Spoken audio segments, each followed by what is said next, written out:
If I gave a fuck what y'all think I would be doing this? Welcome to the FMFU podcast, the podcast that's from me, for us. Vulgar but true, real and never fake. I'm your host, Reese, and I've got a lot of shit on my mind today, so let's get into it. So the other day I was scrolling through Instagram and I saw this post with a dude that said, I stopped dating a girl because no man in her family had a man. Now this is funny because it's always easy to joke with things on the internet, but when I actually sat back and thought about it, this nigga might have had a point. We try not to marginalize people and put them in a certain corner or a certain box, but sometimes you gotta call a spade a spade. It's like the quote that says something along the lines of, how can I take advice from you when you can't relate to the advice I'm looking for? It's like if you got a group of dudes who never decorated a house. They wouldn't know what to do unless a woman showed them how to decorate with that woman's touch. So how could this woman that he is pursuing be getting good advice from a bunch of women who pussy can't keep a man? And I know, the deflective thing to say is, she can't keep a man because niggas ain't shit. Because that's always the default, right? No accountability. But it is really something to think about when you're out here looking for someone, whether it's to date or to build any type of relationship. Who are the influences? Who are they getting their advice from? Who are they leaning on for certain questions when they get asked or when times get tough? A wise man once told me, any person can give advice, but that doesn't mean that all advice is good advice. And just because you're entitled to your opinion doesn't mean your opinion is always right either. This was very interesting as a point because initially I'm like, nah, that's stupid. But then I thought about it. I'm like, you know what? This nigga may be cooking. But anyways, happy Friday, people, and welcome to an all new exciting episode of the From Me For Us podcast. And excuse me if I have a little bit of sniffles here. It seemed like this Georgia pollen has been kind of fucking with me today. Of course, the day that I decide to record, but hey, like Jordan flu game, we fight through it, right? So we can say this episode is brought to you by Claritin, hopefully. But, outside of allergies and shit, these past couple weeks, man, they've been a little rough. Started about probably 3 weeks ago. Me and the gang had went out to Vegas for one of my friend's bachelor parties. And when I tell you a time was had, a time was fucking had. This was probably one of the best trips that I've ever been on. Mostly on the strength of the vibes, the attendees, the mix of activities, and ultimately, it was just right on time for what I call the QNT. What's the QNT, you may ask? QNT stands for Quarterly Nigga Trips. I tend to define the QNT as an essential trip where you get together with your friends to get a break from the norm. And what this does is it recharges you to go back to your loved ones feeling refreshed, energized, and ready to continue to be the best father, partner, or whatever else you need to be for your family. I say quarterly, but honestly, it probably doesn't happen quarterly because there's always so much going on. But if you can make it happen, I think these quarterly nigga trips are very essential to relationships. You need that time apart to appreciate your partner, your kids, your normal lifestyle. The time apart makes you appreciate that even more than you already do. So in the words of Ayo Reese, quarterly nigga trips, they are essential. So the Vegas trip was right on time. As you know, April is the first month of the second quarter, and there was no QNT in quarter one. But we had a fucking ball, man. Any indication of really knowing if I had a good time when I go on any trip, honestly, is always determined by one thing and one thing only. Whether I lost my voice. I'm gonna tell you this, my voice was gone for the whole fucking week when I got back. Part of the reason why I wasn't back here on the FMFU as quickly as I'd like to be, amongst other things. But everything was dope, man. The Airbnb we had was lit. Shit had mad fucking space. We had a jacuzzi, a pool, and something I noticed when I came back on a side note, it's kind of funny, but again, shit's kind of scary when you think about it. These phones really be listening to everything. So, we get to this Airbnb, right? He's like, oh, you guys can check in early. You got in early, it should be clean, whatever. We get there, and honestly, the pool in the pool area wasn't as clean as we felt it should have been. So, of course, we're sweeping around, trying to get it right. We got one of the long net things where we're going in and getting, the debris and the leaves out that blew in and shit, et cetera, et cetera. I come home and I'm back on, watching my daily videos on YouTube and shit. I bullshit you not. The very first ad I see is a hotel versus Airbnb ad. And it was pretty much clowning Airbnbs by saying, who wants to clean their own pool? And in the ad, it had the family, and the daughter was in the dirty ass pool, and the dad was trying to clean it, and the dad was just like, "Get out, get out!" Like, that's some scary shit. I ain't never look up nothing about no pools, no Airbnb. These phones be listening. But anyways, being Mr. No Voice after being wild in Vegas took me down for a week. So there's that.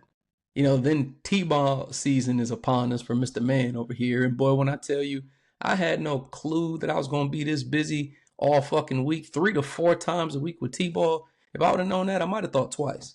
Like, I'm all for getting my kids to participate and figure out what they like to do early. But goddamn, I didn't know it was going to be this much. It got to a point one week where, honestly, I didn't even know when I was going to be able to schedule for us to go get haircuts. It was that fucking bad. So jumping back into T-ball practice, fresh off the plane from Vegas, with no voice, trying to figure out this new schedule, it was a lot. But that's, a couple weeks ago, leading up to everything else that's been going on. This past week, I did hit the Kendrick and SZA concert for this stop here in Atlanta. That shit was fire. It was mad fucking people out there. That whole fucking stadium was packed. Cool thing about it though, with the seats that we had, there were Delta 360 club box tickets or something. Really didn't have to wait no line. Was able to get right into the Delta club. Good seats, good views. Overall, just a good fucking time. Outside of it being packed, I will say this. I don't know if it's Kendrick, SZA, TDE, Mercedes-Benz Stadium, Andre Dickens, whoever the fuck this applies to. Y'all niggas is dead wrong for charging all that fucking money for parking, man. I've been to many Hawks and Falcons games and only maybe paid like $20 or $30 for parking. Yo, the parking for minimum for this goddamn concert was like $50. I'm like, yo, y'all niggas is tripping and definitely jacked this shit up for the concert. Mind you, it took forever to get up out of there, so I'm kind of glad I only paid the lesser of the parking, which was like the $50, because it was a little bit of a ways away, and I was kind of able to sneak out back through the AUC and get back on the highway to head back towards the crib. If I was right in the front, that shit would have been fucked. But either way, it was a good time. I enjoyed myself, and I think I'm at a point where I plan to hit at least one concert a year from now on. I've never really been a concert guy, but I think it's all about the experiences now. And I'm on a 2-year streak, which isn't long, of, seeing somebody. So, I hit my quota for the year. Let's see who comes to town next year that I want to check out and keep the streak going for year number 3. But I'm back. It's up. And let's get into some of the recent news as of late. And now here's the news by A.O. Reese. Woo-hoo! So there's been a lot of animal talk as of late. And one thing that I saw on the news that really blew my mind a few weeks ago was that the dire wolf is back. I feel like I haven't seen too many people talking about this. But apparently scientists have unextinct, if that's the word, the dire wolf. Taking a pause on this though, I actually didn't know that like a dire wolf was a real thing. I thought that this just was the name of the wolves in Game of Thrones. Like, call me ignorant Ivan, but I never knew that shit. Like, there's really something specifically called a dire wolf that was extinct.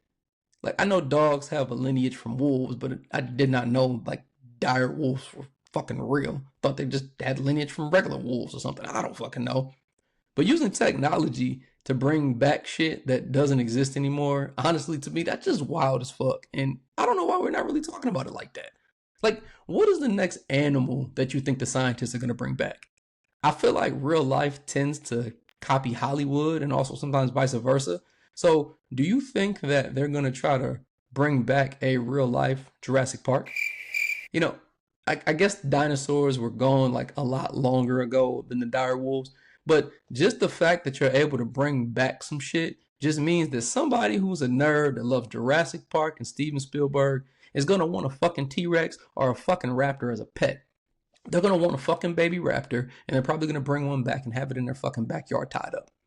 I wouldn't be surprised if I saw something on the news talking about the newest model of the Brachiosaurus is coming back. Shit, I really wouldn't be surprised because these crazy motherfuckers love to fuck around with these exotic animals all the time. Like the motherfucking Zanesville, Ohio, who had all the wild animals running around back in 2012. Shit, not even him. Have you seen that documentary on Max? It's called like Chimp Crazy or something like that. And it was telling a story about all these people who were keeping chimpanzees as pets and keeping them in the house. And it just never went well for like any of them. Like they all got fucked up by these chimpanzees. And like the one I can't remember, I can't remember the main girl's name, the blonde head girl who was being interviewed the whole time. She like basically stole the chimp, said he died or ran away or something. She had to go to court. Like pretty much stole the nigga and drove from like Missouri to Ohio to try to hide away with the chimp. You know, said, "Oh, I love the chimp so much. Like I'd give up my husband for these apes." And I'm just like, yo, this shit's fucking wild. Like all these fucking animals, like that shit is crazy. Like monkeys are cool, but like who in your right mind would say, I want to have a pet chimpanzee living in my house and in my bed knowing that they can fuck me up and tear my face off? Not this guy. I ain't fucking with no monkeys. This is why the whole one gorilla versus 100 men conversation is just some wild shit to think about. It's the FMFU podcast. So if you haven't been hip, there's been a viral conversation going around from someone who tweeted that they felt that 100 men could take down one gorilla. How do I feel about this? I got the gorilla winning in the sweep. If we tried to take down a gorilla, that goddamn gorilla would fuck us 100 men up. And you got to think, I don't know what the stipulations and rules are, but I would assume that these 100 men can't have weapons because, of course, if we can have weapons and shit, you know, nuke with, like, yeah, sure, we have the advantage, fine. But in the context of how the tweet sounded to me, it sounded like he was saying that 100 dudes with their fists could smoke a gorilla. And I think that's wild as shit. Like, first of all, I can barely get 4 motherfuckers to be on the same page in a game of fucking Call of Duty Warzone. You think 100 people are going to be on the same page trying to strategize against this gorilla that can rip everybody in half in like a second? You know how fucking strong a gorilla is? A gorilla's like 600 pounds of pure muscle. That motherfucker would snap one person in half and everybody else would panic and he would just kill all the panic niggas. And then eventually go into some crazy fucking Tekken move where he's spinning around and punching every fucking body.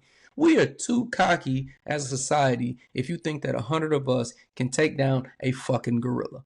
That gorilla is going to smoke us. And I want no parts of that fucking trial by any means. If you think you can smoke a gorilla because it's you plus 99 other people, you can be my guest. I'm not jumping in that fucking ring with this nigga.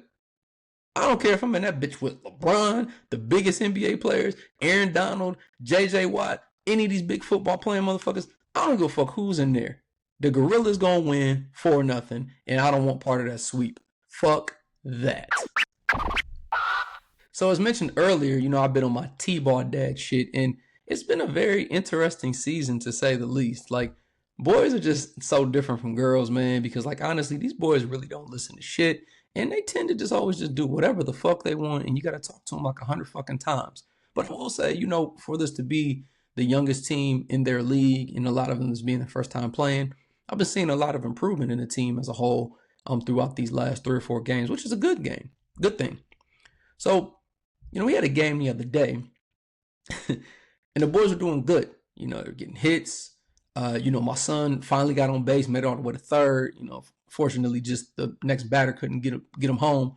But, you know, the opposing team, you know, these parents, you know, they were getting fucking heated, like screaming at the top of their lungs. Like the coach was going crazy on them, which understandable. You know, I come from a football background. I'm not going to trip on the coach, but like the parents were going nuts in these fucking stands. And I'm just like, yo, why are these parents trying to live vicariously through their children? Like, it's fucking funny. So, like, apparently they thought that there was some type of, like, incorrect rule happening. So they made, like, a big, like, hissy fit about it. Because, like, you know, they're kids. So there's, like, specific rules. You know, that you can't, apparently, like, I believe you can't, like, let's say they hit the ball and then someone gets the ball and the hitter's running the first. You can't run up and tag them. Like, you have to, like, force them out at first. So you have to throw it to the first baseman or roll it or get it or whatever. And he has to touch the base. So, like, little stuff like that, because they can't really hit, the ball's not going to roll far. So I'm assuming they don't want the guy who's standing there as the quote unquote pitcher to be able to just run up and tag him and get him out.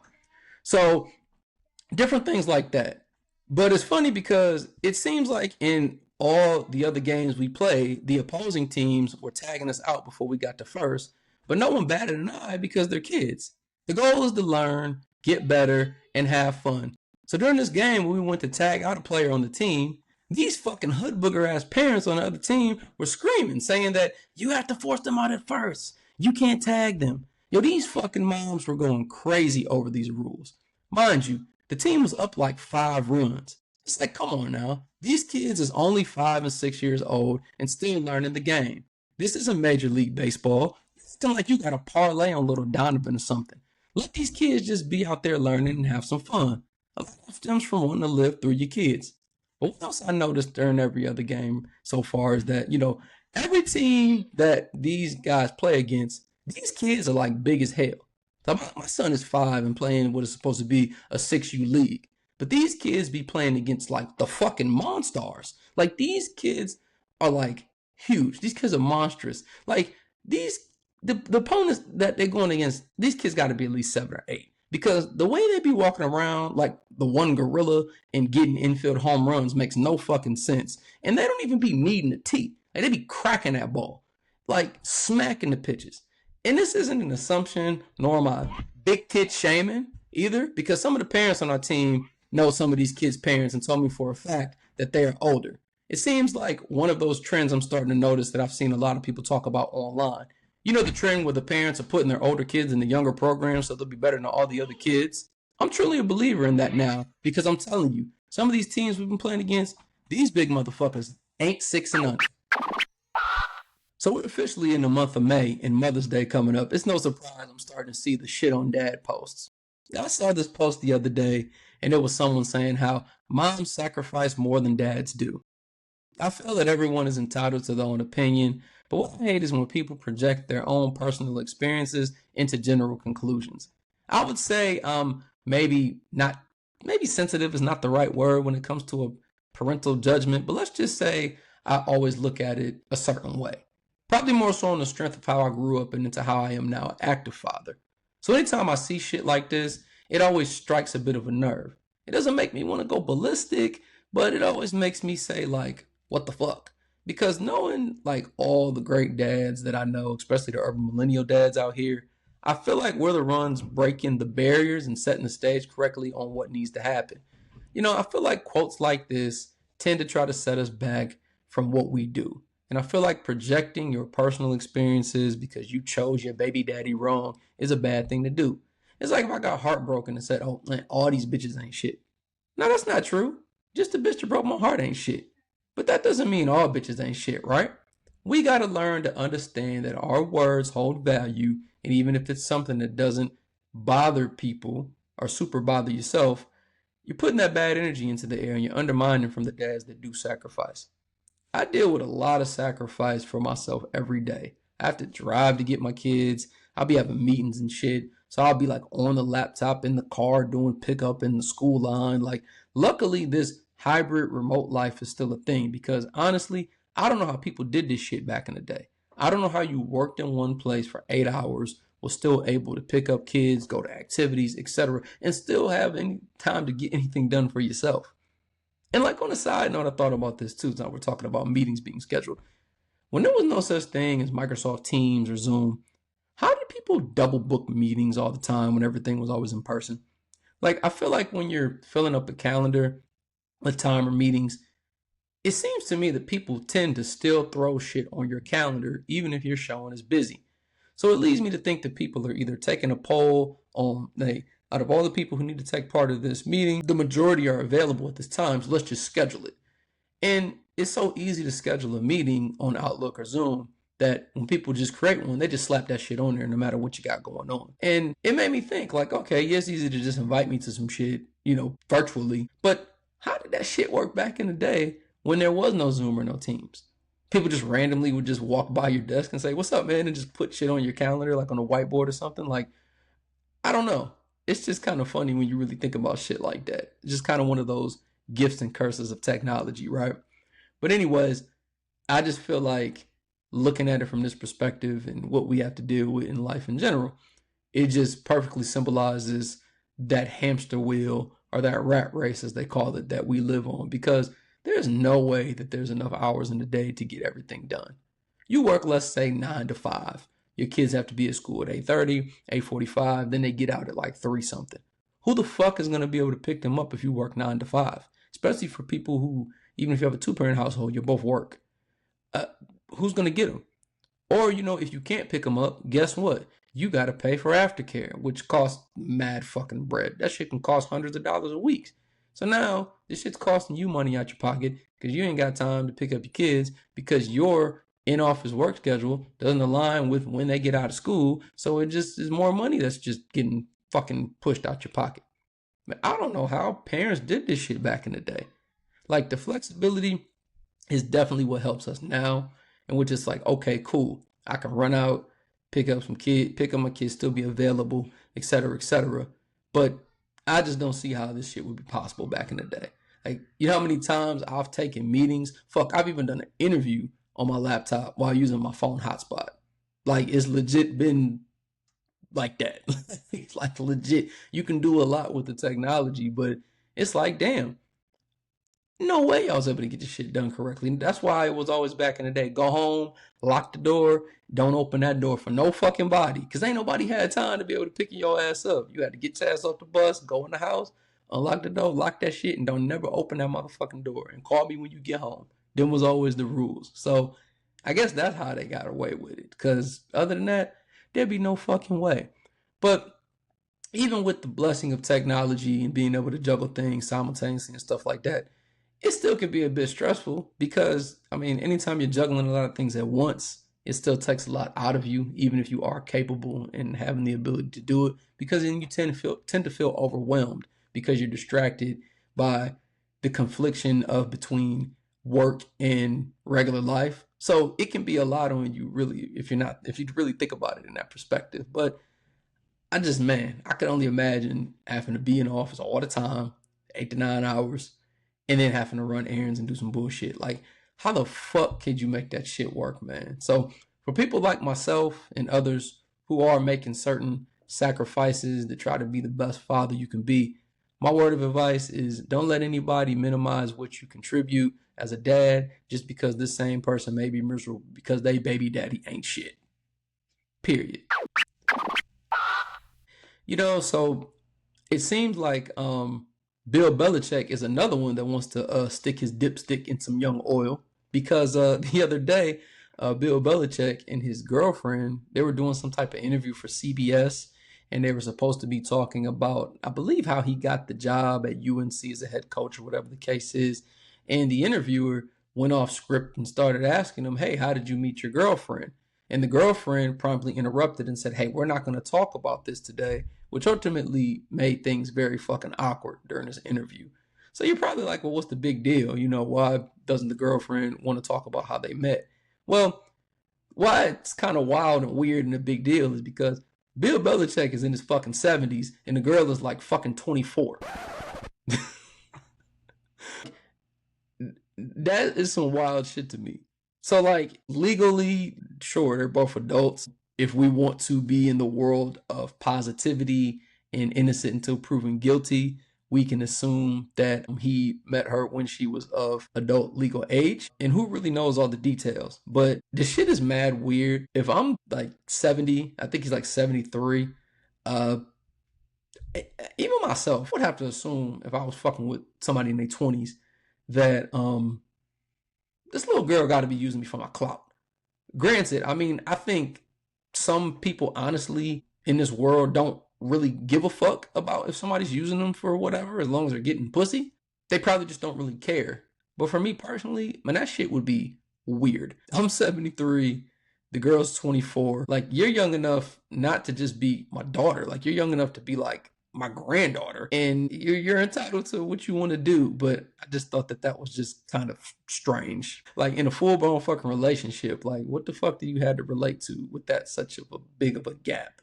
And it wouldn't even matter if the genders were swapped to me. I still would be like, what are you doing? Like, it's got to be some type of clout you're using for it, right? Imagine if that was a young 24-year-old dude and he was fucking with a 73-year-old woman. We all would be going crazy. But apparently certain shit like this just gets swept under the rug. And probably part of the reason too is because this isn't really black problems. I just felt in light of the Shannon Sharpe stuff with people talking about old age, messing with younger people. And if you want to hear how I feel about that with Shannon Sharpe, you got to go listen to the No Rules podcast collab that we did last week. We definitely divulged into that and some other cool shit. Shout out to my fellas over there. But it just seemed like it was one of those weird optic things and that sort of similar realm where it's like, how old is this chick? How old are you? Yeah, you the GOAT coach, but this is weird. And I mean, because you don't want to discuss certain things throughout the interview, even if you did say, like, hey, this isn't what we're talking about, it probably wouldn't be that difficult to answer the question. But because of the way she shut that shit down, that means it's hard for me not to assume that it was probably some fucking bullshit.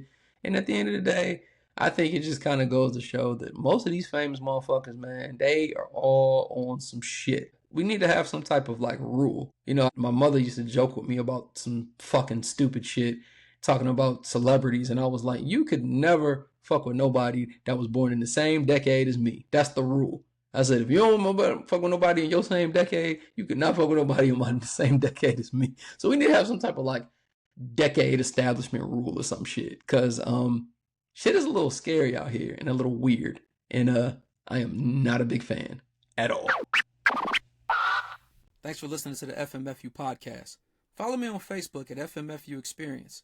I'm also on Twitter, Instagram, TikTok, and YouTube at FMFU_experience.